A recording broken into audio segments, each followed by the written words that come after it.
Project Interceptor Part 3. This week we've got the bike up on the ramp because there's a few things I want to show you on the bike.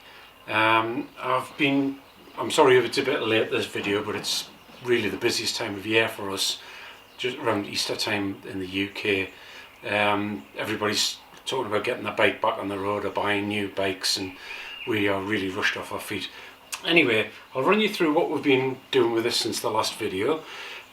Visually there's not an awful lot changed, but I'll run you through everything on the bike in a moment. What I have found, now we've got a few more miles on the bike, it has settled in really nicely. I'm really impressed with the way that the fueling and the transmission runs on this bike. I mean, hats off to Royal Enfield. The person who was in charge of the powertrain on this bike has done a really good job at sorting it out. I was out for a run on Sunday with a friend of mine on a Ducati Scrambler, which I quite like the Scrambler, but it had been a while since I'd ridden one, and we swapped bikes for sort of about 10 miles, and it felt so rough compared to this. The transmission was snatchy and rough. It felt like it had bearing gone, or the chain was too tight in the transmission. And like all Ducatis, it is a bit rough low down, but this felt like a sewing machine compared to the Ducati. I was glad to get off it and get back onto this, to be perfectly honest. I've been doing some riding on a 1200 Scrambler Triumph off and on with this, and on a Street Twin. And I used to love the Street Twin, but now for a small bike I much prefer this. I think the chassis and the suspension are much better sorted than the Street Twin. Yes, the Street Twin's got a bit more grunt, but the way this bike feels, it just gives you so much confidence. And again, it's so smooth. You'd think you're riding a Honda or a Suzuki. The powertrain and the engine have been so well matched and suited to the chassis. And then the chassis has been so well matched to British roads, with the state of the potholes and the road surfaces and gravel and stuff like that on them. This chassis gives you loads of confidence. The brakes are great now, everything's bedding in. I'm really feeling at home on this, and I'm loving it.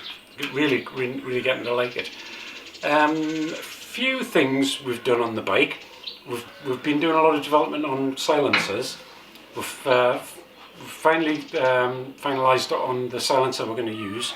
I'm going to give you a walk around the bike in a moment and show you the final development version, which is in production now, and they should be ready in a couple of weeks. And they've got a removable baffle system. Now, I have done a couple of shots of ride-bys and pulling away with and without the baffle, and we're going to insert that into the video as well, so you'll be able to see that. What else have we done? We fitted a Sump Guard. We've finished off with that. Again, I'll give you a better close-up view of that. We've done a bit of development on the running of the bike, trying to get run a bit better now. We've got some more miles on it. Tune-wise, the bike's fantastic. It doesn't need anything done with the tune. It's very adaptable. You make changes. It doesn't seem to have any problems coping with changes like silencers and airbox mod that we've done. I'll show you in a moment what we've done with that.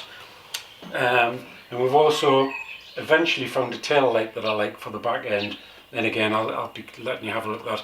After about 40 different tail lights, trying them on, I've eventually got one I like.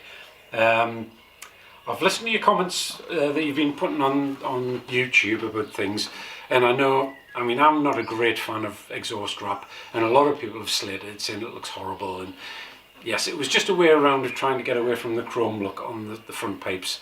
And I do hope by the next video we'll have some prototype full systems that we'll be doing, because we think that we can get a lot more mid-range, maybe even top end out of this motor by messing on with the exhaust. But that's more to come. Like I say, we're a bit pushed for time at the moment because we've got so many bikes in development. And I'm trying to think of anything else we've done at the moment. But we'll walk around the bike and I'll show you everything that's going on there. Airbox. If anybody's been brave enough to have a look under the left-hand side panel, they'll see that the air intake looks like this. Now, it's got quite a tortuous route into the airbox. Now, this is silenced to E11 standards. Some of it's to do with silencing and some of it's to do with the restriction of the motor. There's an easy answer to that. If you run a saw down there, you can take that bit off, and the air flows much better into the air filter. Now the air filter is quite a small intake paper filter, which we feel is restricting the flow. Now we'll not know until we get on the dyno for some airflow tests through the filter what we can do with that. We are in talks at the moment with an air filter manufacturer to make a high flow filter for it, but we want to do some experimentation with the airbox first to see where the restriction is in the airbox, because it is a quite unusual design with very long intake trumpets inside the airbox, and we feel we can improve the flow into the motor. But we've been concentrating on at the moment with runs with the exhaust system, getting that right and perfected to get the flow and the sound and the tune and the airflow, fuel air ratio mixture just right with that. They sound fabulous now, the new silencers, when you're riding the bike. It frees up the motor a lot. I don't know whether it's just the silencers or the sound or the airbox mod as well, but the bike feels much crisper and much more responsive. Of course it'll help that we're getting some miles on it as well. Right, so I'll take the camera off the tripod and we'll have a walk around, and I'll give you a quick talk through of everything we've done on the bike. Okay, so starting at the front, we've now finalised the height we want on the risers. So we've put a couple of wider black risers in there just to make it look a little bit neater.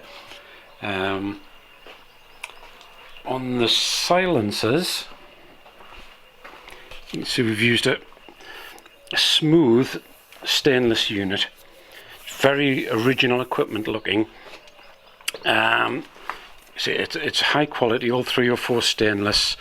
And there's a lot of work goes into obviously polishing out all the welds and radiusing everything up, and we do have a removable baffle system on that as well. And like I say, because of the thick wall of them, they've got a fabulous sound and tone to them.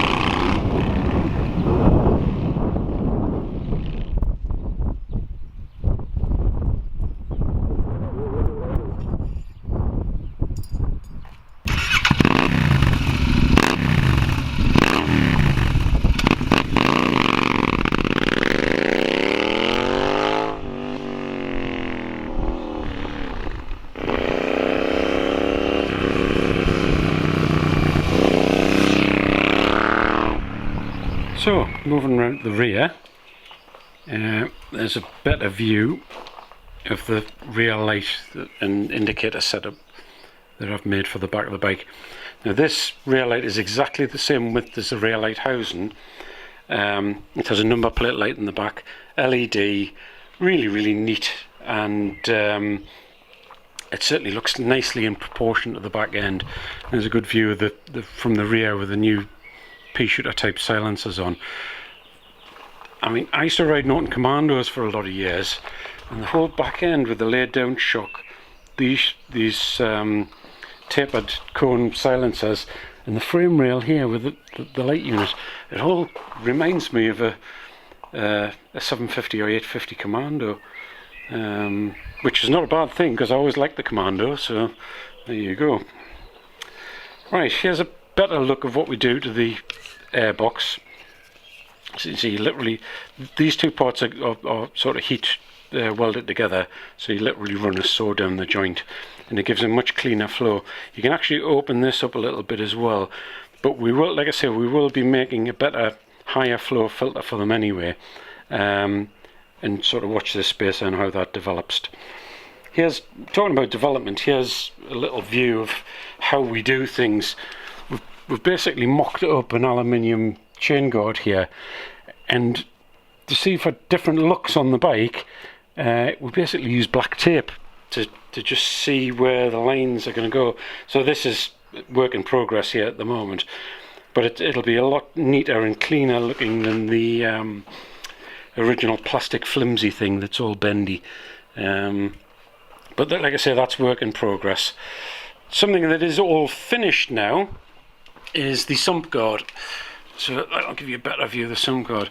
Now, as you can see, it gives really good coverage and protection of the oil filter, but it's still got plenty of ventilation around the sides and into here to keep the oil pipe and the oil filter cool, because it's all part of the cooling of the engine.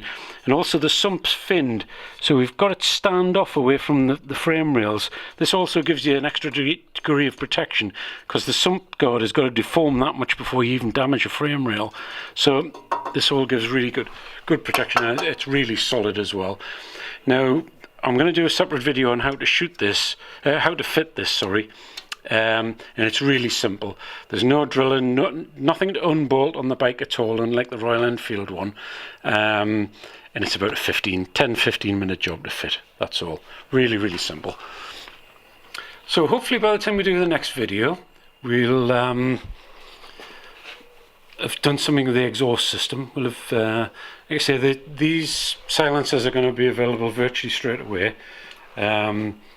And we've already got a lot of pre-orders in for these as well. They should fly out. I've got it. A lot of people have been asking about dropping them, how you drop the height a bit. And we've sold a set of lowered shocks for a local guy on his Continental GT 650, and it doesn't affect the look of the bike too much, and he had dropped it quite considerably as well. And ultimately the look they're going for, like we said from the start, is going to be a street scrambler. Something along the lines of this. I mean, these are the current street scramblers that Triumph run. Now, I don't think we're ever going to get, well, we could, if we want to spend a lot of money, get something as radical as the 1200 XE look. But we're going to have to start investing in a lot more expensive suspension.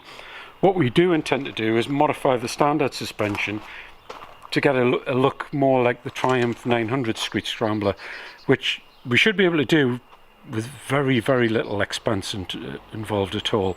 We can modify the forks to give you some more travel. We do shocks that will give us more height on the back, and obviously we're going to be putting more aggressive tyres on it as well. So, and with the new exhaust system and everything in place, we should be able to get the Street Scrambler look. Obviously we're not looking to be able to ride, well, maybe you want to ride the road on green lanes, but you don't want to be going full off-road. These bikes aren't even designed for full off-road. Even though they're capable of doing it, they're far too heavy. I think we've covered about everything. A lot of the parts, like I say, they're coming through. The silencers are going to be available straight away. We're thinking about marketing these lights in black and chrome to match both the different colourways. We're also looking at little adapters so you can run small indicators on here. It needs a little adapter to go in the housing, and an adapter wire and harness. These are all things that if you're interested in them, drop us a message. Obviously we have to make these by minimum sort of 1,000 wire and harnesses to make it worthwhile, and if we can only sell sort of 10 or 20, it isn't worth us doing it. So I think, like I say, we've covered just about everything on the bike there at the moment.